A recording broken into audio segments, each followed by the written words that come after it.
So now unions decrease market efficiency because of how they're changing. Like we saw in this previous slide, we're seeing increases in wages and we're seeing some decrease in employment. So remember the deadweight losses that we saw with payroll taxes? We're going to see that here too. Now, hopefully you're starting to see why economists seem to hate anything good. We see these deadweight losses, and when we're recommending policy, we suggest ways to try to avoid them.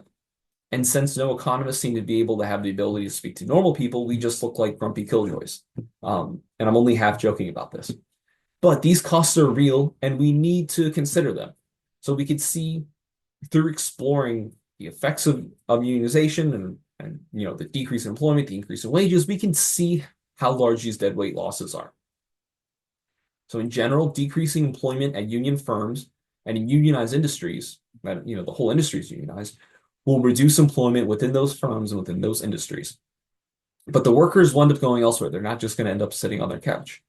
They'll go to ununionized firms and ununionized industries. So this is going to change how we allocate resources. In this case, how we allocate labor to suboptimal uses. In a totally free market where all the workers are able to go where they're most highly valued and firms are willing to pay what the market dictates,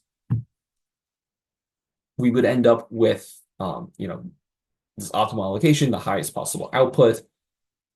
Once we start messing with things, whether it's through regulations, through different laws, in this case through unionization, and there are some other things that can go on in the market, like specific market failures that we may talk about a little bit later that also do this. But so far we've been focusing on more of the regulatory side. In this case, now we're moving on to the unionization side. It reduces total output, creates these deadweight losses. So we can see the loss of efficiency in this figure here on the left. So the demand curve for the non-unionized sector is shown in reverse. So this D1 here is the demand curve for the unionized sector. This is the regular demand curve we're used to seeing. Of course, your textbook doesn't want to keep things simple, so we show a demand curve that is in reverse. So down here, this side is like the zero level of employment, and as we go down to the left, it's increasing level of employment. So sector 2 down here, we see starting with 0 and going to higher and higher levels. I'm sorry it's backwards. I know this is confusing. You won't have to do this for your for like the exam or anything. But I think it's a little bit too important to just totally skip. But yes, it is a little bit different. So the normal equilibrium wage is at W star here. However, since the union is able to increase wages for the unionized workers, the wages for unionized workers rise from W star up here to WU for unionized. And because there's less employment, we're moving from this point C, that's E1 to E prime 1 down here. So we have fewer workers in unionized industries moving along this demand curve. Because there are fewer workers, they're now shifting into the ununionized industry. And that's going to decrease their wages down here to WN for non-unionized. That is going to increase their employment from E2 to E prime 2. We're going to move along this upward sloping demand curve, this backwards demand curve that's been reversed from point B to point F.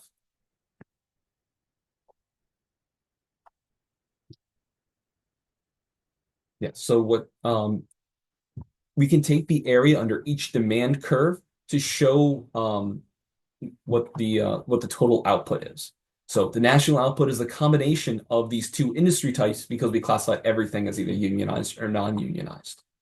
So for the unionized industry, originally it was from point A down to point B and over to point C. So this whole area in here was their production. For non-unionized firms, it's the opposite side. So it's from A prime to B down to C. So this whole area in here was the non-unionized industry's output. Now, what's important is we move to level G right here for employment. So E prime 1, the decrease for the unionized sector, and E prime 2, so the increase for the non-unionized sector. I know this is getting a little confusing. Let's go back to something we know, the deadweight loss triangle. So because we've moved from the equilibrium employment here down to this lower level for unionized and higher level for non-unionized, we now have these transactions that would have taken place but are not taking place because they're shifting from one industry to the other. So now we're creating this deadweight loss. The new total national income for all of the unionized firms is this area, A to E down to G. So this area right here is their total output of unionized firms. And then from A prime down here to F to G, this whole area in here is the total output for non-unionized industries. So before we were basically going from A to B up to A, this whole area under here. Now we're doing that minus this chunk right here. So this is just kind of visually walking you through how there is this deadweight loss that's going to be present when we have the unionization artificially raising wages in some industries, leading to relatively lower wages in other industries, and this shift in employment and the misallocation of labor resources. Because they would have been more productive had these workers gone to the unionized industries, now they're shifting to something where their work is slightly less valued. It ends up decreasing overall output.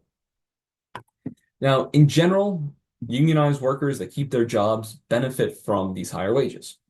The workers that are forced into other industries that would have worked at the original equilibrium wage end up losing, and society overall loses from this reduced output and the reduced economic efficiency. Although it's important to note that this reduced economic output, this little area right here, is spread across all the people in the US. So what, 330, 350 million. So it ends up being relatively small for each person. So you're not bearing this huge, huge cost from that. But it does have this fairly large effect for the overall economy.